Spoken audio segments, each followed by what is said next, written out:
सुन इधर बेटे बात सुन चोली के पीछे क्या चल बे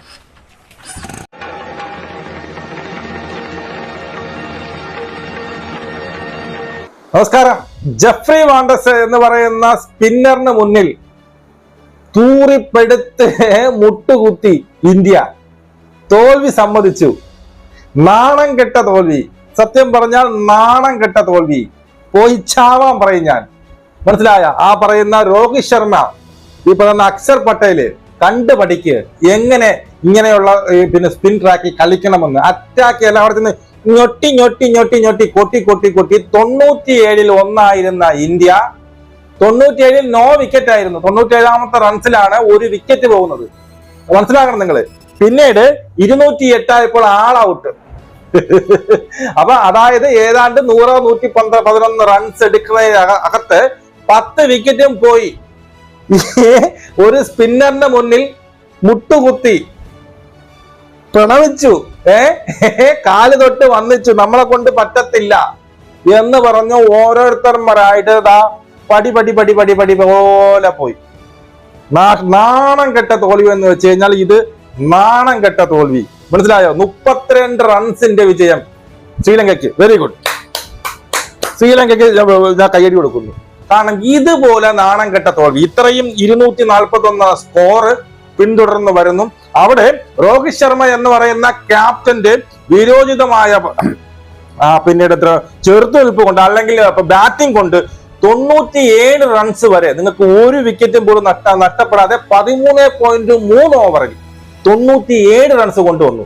അതായത് ശുഭം ഗില്ലും ഈ പറയുന്ന രോഹിത് ശർമ്മയും കൂടി ചേർന്ന് ഇതുപോലുള്ള സ്വപ്നതുല്യമായ ഒരു ഓപ്പണിംഗ് കൂട്ടുകെട്ട് കൊണ്ടുവന്നു. വെറും നിങ്ങൾക്ക് 240 റൺസ് അടിച്ചാൽ മതിയായിരുന്നു, 241 റൺസ് ജയിക്കാമായിരുന്നു. അവിടെ 97 റൺസ് ഇവർ രണ്ടും കൂടി കൊണ്ടുവന്നു. ആണോ? എന്നിട്ട് ബാക്കി വരുന്ന 111 റൺസ് അടിക്കാൻ നിങ്ങൾക്ക് കഴിഞ്ഞില്ല എന്നുള്ളതാണ്.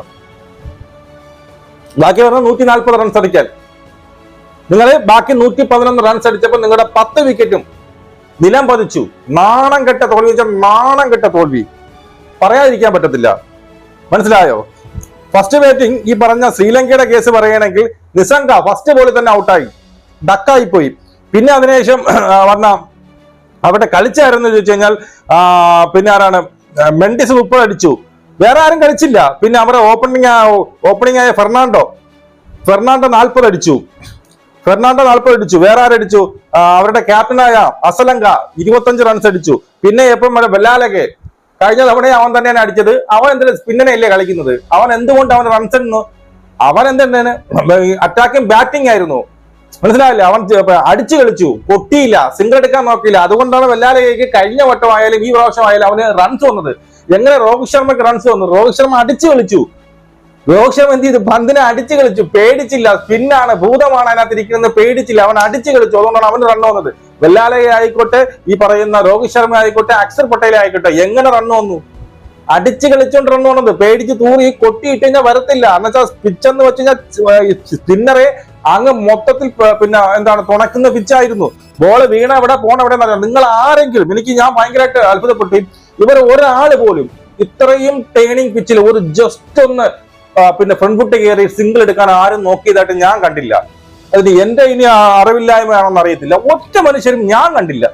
ബോൾ തറയിൽ വീണ് കഴിഞ്ഞാൽ പിന്നെ കളിക്കാൻ പറ്റുന്നില്ല. നിങ്ങൾ ഒരു സ്റ്റെപ്പ് ഒന്ന് ഫ്രണ്ട് വെച്ച് നിങ്ങൾ 6 അടിക്കലെന്ന് ഒന്ന് തട്ടി വിടറേ. അതും ചെയ്തില്ലല്ലോ നിങ്ങൾ എന്താണ് കളി കാണിക്കുന്നത്? ഇന്ന് അർഷദീപ് സിംഗ് ലാസ്റ്റ് വന്ന് 2 സിംഗിൾ എടുത്ത്. നിനക്ക് കഴിഞ്ഞോട്ടം ഇതൊന്നും പറ്റില്ലായിരുന്നല്ലോ. കഴിഞ്ഞോട്ടം 6 അടിക്കാറുള്ള നിന്റെ മോഹം. ഇപ്പൊ നിനക്ക് സിംഗിൾ എടുക്കാൻ അറിയാമോ? ആവശ്യമുള്ള സ്ഥലത്ത് നീയൊക്കെ കളിക്കത്തില്ല. വിക്കറ്റുകൾ ആർക്ക് കിട്ടിയെന്ന് വെച്ച് കഴിഞ്ഞാല് കുൽദീപ് യാദവിന് 2 വിക്കറ്റും വാഷിംഗ്ടൺ സുന്ദറിന് 3 വിക്കറ്റും. വാഷിംഗ്ടൺ സുന്ദറിന്റെ വിക്കറ്റ് പോട്ട്, ബാറ്റ് ചെയ്യാൻ തന്നെ കൊണ്ടൊന്നും പറ്റില്ലേ. എന്നെ കൂടെ വേസ്റ്റ് ആണ്. നീ ബാറ്റിംഗ് വേസ്റ്റ് ആണ്. എത്ര ബോൾ നീ ബീറ്റണാക്കി. അക്ഷർ പട്ടേലിനെ കണ്ടുപിടി. അവനാണ് ഇന്നത്തെ കളിയിൽ സത്യം പറഞ്ഞാൽ അവനാണ് ഈ കൊടി കൊട്ടിയ ബാറ്റ്സ്മാൻമാര്. ഈ പറയുന്ന നമ്മുടെ കിങ് കോഹ്ലി ഉൾപ്പെടെ. കോഹ്ലിക്ക് കിടിലം ഒരു ചാൻസ് ആണ് കിട്ടിയത്, കിടിലം ഒരു ലൈഫാണ് കിട്ടിയത് അല്ലേ. അവിടെ കോഹ്ലിയുടെ ബാറ്റ് ടച്ച് ആയിട്ടില്ല, കോഹ്ലിക്ക് തന്നെ ടച്ച് ആയിട്ടില്ല. എന്നിട്ട് പോലും എന്ത് ചെയ്തു? അവിടെ പിന്നെ തേടം പേരിനോട്ട് ടച്ച് ആയിട്ട് കാണിച്ചു. കോഹ്ലി എന്നെ ഞെട്ടി നിൽക്കുന്നു. അത്രയും നല്ലൊരു കിട്ടിയിട്ട് പോലും, അത്രയും നല്ലൊരു ചാൻസ് കിട്ടിയിട്ട് പോലും, ഒരു ലൈഫ് കിട്ടിയിട്ട് പോലും അത് മുതലാക്കാൻ കോഹ്ലിക്ക് കഴിഞ്ഞില്ല. കഴിഞ്ഞോ? ഇല്ല. ഈ പറഞ്ഞ ആരാണ് ഇന്ത്യയുടെ സ്കോർ ബോർഡ് ഞാൻ പറഞ്ഞുതരാം. ഇന്ത്യയുടെ സ്കോർ ബോർഡ് രോഹിത് ശർമ്മ അമ്മനെ അവനെ സമ്മതിക്കണം. രോഹിത് ശർമ്മ 44 ബോളിന് 60. അവനപ്പുറം ഇതിനപ്പുറം എന്ത് ചെയ്യാൻ പറ്റൂടെ? ഇതിനപ്പുറം എന്ത് ചെയ്യാൻ പറ്റും? 4 സിക്സുകളും 5 ഫോറുകളും അടിച്ചത്. അവൻ എന്ത് ചെയ്യാൻ പറ്റും? അവൻ കിടിലമായിട്ട് കളിച്ചു. കഴിഞ്ഞ കളിയായാലും ഈ കളിയായാലും ഇതിനേക്കാൾ അപ്പുറം ഒരു തുടക്കം തരാൻ പറ്റില്ല. ആ കൂടി 240 റണ്ണ് മതി. അതിൽ 97 റൺസ് ആകുമ്പോൾ 13 ഓവറിൽ അടിച്ചു വെച്ച് കഴിഞ്ഞു. പിന്നെ നിങ്ങളുടെ കൊടി കൊട്ടിയ ബാസന്മാർക്ക് അടിക്കാൻ പറ്റില്ല. പോയി ചാവി. ഇത്രേ എനിക്ക് പറയാനുള്ളൂ. ശുഭം ഗില്ല് കഴിഞ്ഞ കളിയെയും കാട്ടി അപേക്ഷിച്ച് ഈ കളി ഒരുവിധം നല്ല സിംഗിൾ ഒക്കെ എടുക്കുക. അടിക്കാനൊക്കെ നോക്കി സിംഗിൾ എടുക്കാനെങ്കിലൊക്കെ നോക്കി. ഈ ശുഭം ഗില്ലിന്റെയും രോഹിത് ശർമ്മന്റെ ഔട്ട് അത്ര രണ്ടും കിടിലം കേച്ചായിരുന്നു. രോഹിത് ശർമ്മയുടെ ഔട്ടായാലും ശരി, ശുഭം ഗില്ലിന്റെ കേച്ചതും രണ്ടും കിടിലം കേച്ചത്. അതിനുശേഷം വന്ന വിരാട് കോഹ്ലി ഒരു നല്ലൊരു ലൈഫ് കിട്ടിയിട്ട് പോലും അത് മുതലാക്കാൻ കിങ് കോഹ്ലിക്ക് കഴിഞ്ഞില്ല എന്നുള്ളതാണ്. കിങ് കോഹ്ലി എന്തോ എനിക്ക് പറയാതിരിക്കാൻ പറ്റില്ല. 14 റൺസേ അടിച്ചിട്ടുള്ളൂ. വെറുതെ ഈ പറയുന്ന ഇത്രയും ടൈറ്റായിട്ട് കിങ് കോഹ്ലി എന്ത് ചെയ്തു? വീണ്ടും ഒരു ചാൻസ് കിട്ടിയിട്ട് പോലും തൊട്ടടുത്ത ബോൾ അല്ലെങ്കിൽ അടുത്ത ഓവറിൽ തന്നെ വീണ്ടും വിക്കറ്റ് കൊടുത്തു തിരിച്ചുപോയി എന്നുള്ളതാണ് എനിക്ക് പറയാനുള്ളത്. അക്ഷർ പട്ടേൽ അതിനുശേഷം വന്ന അക്ഷർ പട്ടേൽ, പിന്നെ ശിവം ദുബെ. മറന്നുപോയി, ശിവൻ ദുബേനെ ഇറക്കി വിട്ടു. ഈ ശിവൻ ദുബേന്റെ കേസ് ഞാൻ പറഞ്ഞുതരാം, അതും വേസ്റ്റ് ആണ്. ബൗളിംഗ് ഈ പറയുന്ന ഈ പിന്നെ ഓൾറൗണ്ടർ ആയിട്ട് എടുത്തിരിക്കുന്നു. ശിവൻ ദുബെ എപ്പോഴും നിൽക്കുമ്പോൾ ഇപ്പൊ ഔട്ടാവും എന്ന് പറയാൻ. അതായത് ബോൾ താന്നു കഴിഞ്ഞാൽ അവന്റെ ഈ ശരീരവും ഇതും പൊക്കവും കണ്ടിട്ട് പെട്ടെന്ന് അവന് കുനിയാൻ പറ്റാത്ത ഒരു ഫീലാണ് എനിക്ക് തോന്നുന്നത്. മനസ്സിലായ? ഡക്കായി പോയി ശിവൻ ദുബേനെ. ഇവർ ഈ പറയുന്ന ഈ പിന്നെ ബാറ്റിംഗ് ഓർഡറിൽ എന്തിനിങ്ങനെ പേടിച്ച് ആൾക്കാരെ പേടിച്ച് ലെഫ്റ്റും റൈറ്റും കോമ്പിനേഷൻ. അത് കഴിഞ്ഞ കളിയിലെ പാളി, ഈ കളിയിലും പാടി. കഴിഞ്ഞ കളിയിൽ നമുക്ക് ഓർമ്മ ഉണ്ടല്ലോ, വാഷിംഗ്ടൺ സുന്ദറിനെ ഇറക്കി വിട്ടു, അവന് ഇതുപോലെ പോയി 4 റൺസ് ഒന്നും അടിച്ചുകൊണ്ട്. ഇവിടെ ശിവൻ ദുബെ ലാസ്റ്റ് ഇറങ്ങിയ 2 അടിയെങ്കിലും അടിച്ചെന്നെ. ഇവനെ നേരത്തെ ഇറക്കി വിട്ടവൻ അവൻ ഡക്കായി പോയി. പ്ലംബ് LB അത് ശിവൻ ദുബെ പോയി. പിന്നെ വന്ന അക്ഷർ പട്ടേൽ, സത്യം പറഞ്ഞാൽ ഇന്ത്യയുടെ മാനം കാത്തത് അവൻ എന്ന് പറയാം. കിടിലമായിട്ട് 44 ബോളും 44 റൺസും 2 സിക്സ് 4 ഫോർ കിടിലമായിട്ട് കളിച്ചു. നിങ്ങൾ പറയുന്ന ഭൂതമൊന്നും അതിനകത്തില്ല. മനസ്സിലായോ? നിങ്ങൾ പേടിക്കുന്ന അത്രയ്ക്കുള്ള ഭൂതമൊന്നും ഈ ബോളിനകത്തില്ല. അടിച്ച് കളിച്ചു കഴിഞ്ഞാൽ റണ്ണ് വരും, റണ്ണ് കൊണ്ടുവരാൻ സാധിക്കും. നമ്മുടെ ഇന്റൻഷൻ ആണ് വേണ്ടത്, നമ്മുടെ പോസിറ്റീവ് ഇന്റൻഷൻ ആണ് വേണ്ടത് എന്ന് തെളിയിച്ചു കൊടുക്കുകയായിരുന്നു അക്ഷർ പട്ടേൽ. അവൻ അവിടെ കളിച്ചു, റണ്ണ് കൊണ്ടുവന്നു. ആണോ? കളിച്ചു. പിന്നെ വന്നു ശ്രേയസ് അയ്യർ, 7 റൺസ് അടിച്ച് ദാ പോണ LB ശ്രേയസ് അയ്യർ. പിന്നെ അത് KL രാഹുൽ ബൗൾഡ് ആയത് എനിക്കറിയില്ല. KL രാഹുൽ ഉണ്ടയിട്ടോണ്ട് പോയി. മനസ്സിലായോ? രാഹുലെ ഇപ്പോഴല്ലെങ്കിൽ എപ്പോഴേ നീയൊക്കെ ജയിക്കാൻ പോണത്. KL രാഹുൽ ഉണ്ടയിട്ടോണ്ട് പോയി. വാഷിംഗ്ടൺ സുന്ദർ വേസ്റ്റ് ആണ്. ബൗളിങ്ങിന് ശരിയാക്കി. എനിക്ക് ബാറ്റിംഗിൽ കഴിഞ്ഞ കളിയായാലും ഈ കളിയായാലും അക്ഷർ പട്ടേലിന്റെ 7 ആയാലും അക്ഷർ പട്ടേലിന്റെ നീ ഒരു കുച്ചിൽ നിന്ന് കളിച്ച അവൻ കളിച്ച കണ്ടോ? എന്തൊരു വാഷിംഗ്ടൺ സുന്ദർ കളിച്ചാ? നിങ്ങളൊക്കെ അഭിപ്രായം ചെയ്യും. എനിക്ക് ഇഷ്ടപ്പെട്ടൊന്നുമില്ല. പിന്നെ ആരും ഇല്ലെങ്കിൽ ഇത്രയും ഇങ്ങനെ കടന്ന് ടേണാവണ പിച്ചിൽ 3 വിക്കറ്റ് കിട്ടി എന്നുള്ളതേ ഉള്ളൂ. അല്ലാതെ ഒരു അത്യാവശ്യ ഘട്ടത്തിൽ നമ്മൾ യുവരാജിനെയോ മറ്റുള്ളവരെ പോലെയൊക്കെ അവസാനം വന്നിട്ട് അടിച്ചു ജയിപ്പിക്കാനുള്ള കഴിവൊന്നും അവനില്ല എന്നാണ് എനിക്ക് തോന്നുന്നത്. പിന്നെ കുൽദീപ് യാദവ് 7 റണ്ണ് ലാസ്റ്റ് വെറുതെ ഓടി ഔട്ടായി. മുഹമ്മദ് പിന്നീട് ആരാണ് സിറാജ് 4 റൺസ് ഡാ പോണ്. പിന്നെ ആശിഷ് പറയണ്ട, അവൻ വന്നെന്ത് ചെയ്തു? കൊട്ടി 3 റൺസ് എടുത്തു. കഴിഞ്ഞ വട്ടം 1 റൺസ് എടുക്കാൻ വയ്യായിരുന്നു, ഇപ്പൊ അവൻ 3 റൺസ് എടുത്തു. ശരി, അപ്പോ ഇതൊക്കെയാണ് സംഭവിച്ചത്. ഇനി വിക്കറ്റ് പോയത് എങ്ങനെയെന്ന് ഞാൻ പറഞ്ഞു കഴിഞ്ഞാൽ 97 റൺസിൽ ഫസ്റ്റ് വിക്കറ്റ് പോകുന്നു രോഹിത് ശർമ്മ 13.3 ബോൾ. അടുത്തത് 116 സെക്കൻഡ് വിക്കറ്റ് പോകുന്നു, അത് ശുഭം ഗില്ലിന്റെ 17 പോയിന്റ്. ശരി, അതുവരെ ഓക്കെ, അവർ രണ്ടുപേരും കളിക്കാനുള്ള കളിച്ചിട്ടാണ് പോയത്. അതിനുശേഷം 116 തന്നെ ശിവം ദുബെ ഡക്ക് ഉണ്ടായിട്ടോണ്ട് പോകുന്നുണ്ട്. അത് കഴിഞ്ഞിട്ട് 123 വിരാട് കോഹ്ലി ഒരു നല്ലൊരു ലൈഫ് കിട്ടിയിട്ട് പോലും അതിനെ തൊലച്ചുകൊണ്ട് വിരാട് കോഹ്ലിക്ക് ഒന്ന് ഫ്രംകുട്ടേരേക്ക് ഇഷ്ടംപോലെ ഞാൻ കണ്ടിട്ടുണ്ട്. ഫ്രംകുട്ടേരെ തട്ടിയിട്ടുണ്ട് വെച്ചാൽ സ്പിന്നർ ഇത്രയും ടേൺ ആവുന്ന പിച്ചില് ജസ്റ്റ് ഒന്ന് പിന്നെ ഒരു കാലെടുത്ത് ഫ്രണ്ടിൽ വെച്ച് 6 അടിക്കാനല്ല ഞാൻ പറയുന്നത്. ടച്ച് കൂടെ അതിനെ തിരിയാനുള്ള അവസരം കൊടുക്കാതിരിക്കൂ, അതിനവർ ശ്രമിച്ചില്ല എന്നുള്ളതാണ്. വിരാട് കോഹ്ലി വളരെ ഡിസപ്പോയിന്റഡ് ഉള്ള പ്രകടനമായിരുന്നു. അടുത്ത ശ്രേയസ് അയ്യർ ദാ പോണ. ശ്രേയസ് അയ്യർ 5 റൺസ് എന്തോ അടിച്ചെന്ന് തോന്നുന്നു. ദാ പോണ ശ്രേയസ് അയ്യർ.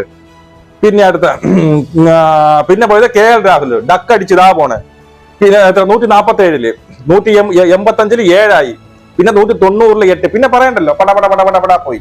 അപ്പോ ഇതാണ് ഈ പറഞ്ഞ നമ്മൾ T20 എന്താണ് നമ്മുടെ ശ്രീലങ്കയാണ് ഇങ്ങനെ പട ഔട്ടായി പോയിക്കൊണ്ടിരുന്നത് അല്ലേ. ആദ്യത്തെ 1-2 വരെ കളിക്കും, അതിനുശേഷം അവരിതാ ഇങ്ങനെ ജാഥ പോലെ വെക്കൊണ്ടിരുന്നത്. അതേപടിയാണ് ഇപ്പൊ ഇന്ത്യ എന്തായാലും ഈ കളി ജയിക്കില്ല, അടുത്ത കളി അവന്മാര് ചെയ്യും. പിന്നെ ഒരു കാര്യമുണ്ട്, പിച്ച് വല്ല ഒത്തിരി ഇതിന് എന്തൊരു പിച്ചടേ ഇത്, ബോള് തറയിൽ വീണ കളിക്കാൻ പറ്റാത്ത രീതിയിലുള്ള പിച്ച്.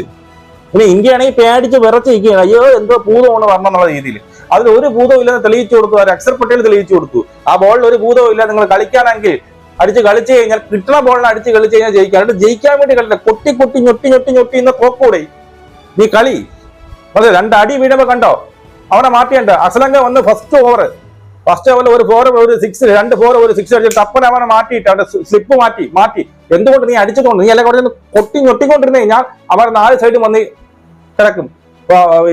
ഇന്ത്യൻ ടീമിലെ 6 മുൻനിര ബാറ്റ്സ്മാരെ ഔട്ടാക്കി മറ്റവൻ. എപ്പോഴും ഞാൻ ശ്രദ്ധിച്ചിട്ടുണ്ട്, ഈ ശ്രീലങ്കയിൽ പോകുമ്പോ ഏതെങ്കിലും ഒരു പുതിയ സ്പിന്നർ ബൗളർ വരണമെങ്കിൽ അവന്റെ മുന്നിൽ യവന്മാര് മുട്ടുകൂട്ടും. അത് പണ്ട് മെൻഡിസ്, ഇനി നല്ല ഓർമ്മയുണ്ട്, അവന്റെ മുമ്പിൽ ഇതിൽ പണ്ട് സേവാക്കൊണ്ട് എനിക്ക് ഓർമ്മയുണ്ട്, അവന് വന്ന് 5-6 വിക്കറ്റ് എടുത്തു. എപ്പോഴും ഒരു പുതിയ ബോളറിന് അവന്റെ മുന്നിൽ യവന്മാര് മുട്ടുമടക്കിയിരിക്കും, പിന്നെ അവനെ ഓട്ടിച്ചിട്ട് അടിക്കുകയും ചെയ്യും പിന്നീട് കിട്ടുമ്പോഴേ. ഇതാണ് ഇന്നത്തെ കളി. നാണം കെട്ട തോൽവി എന്ന് വെച്ചാൽ വളരെ നാണം കെട്ട തോൽവിയായിരുന്നു ഇന്ത്യക്ക് ഇത് സംഭവിച്ചത്. അർഹിച്ച പിന്നെ എന്താണ് വിജയം, തോൽവി ഇന്ത്യക്ക്. ഒറ്റ എണ്ണത്തിന് ചങ്കുറപ്പില്ലായിരുന്നു, ഒറ്റ എണ്ണം നല്ലൊരു പോസിറ്റീവ് ഇന്റൻഷനോട് ഒന്നും കളിച്ചില്ല. എല്ലാവരും ഞൊട്ടി ഈ പറയുന്ന പിച്ചിലെ ഭൂതത്തെ അല്ലെങ്കിൽ സ്പിൻ എന്ന് പറയുന്ന ഭൂതത്തെ പേടിച്ച് മുട്ടിടിച്ച് മൂത്രം ഒഴിച്ച് അവരെ മുന്നിൽ ഈ ശ്രീലങ്കൻ നാണം കെട്ട തോൽവിയായിരുന്നു. നമുക്ക് വീണ്ടും കാണാം. ജയ് ഹിന്ദ്.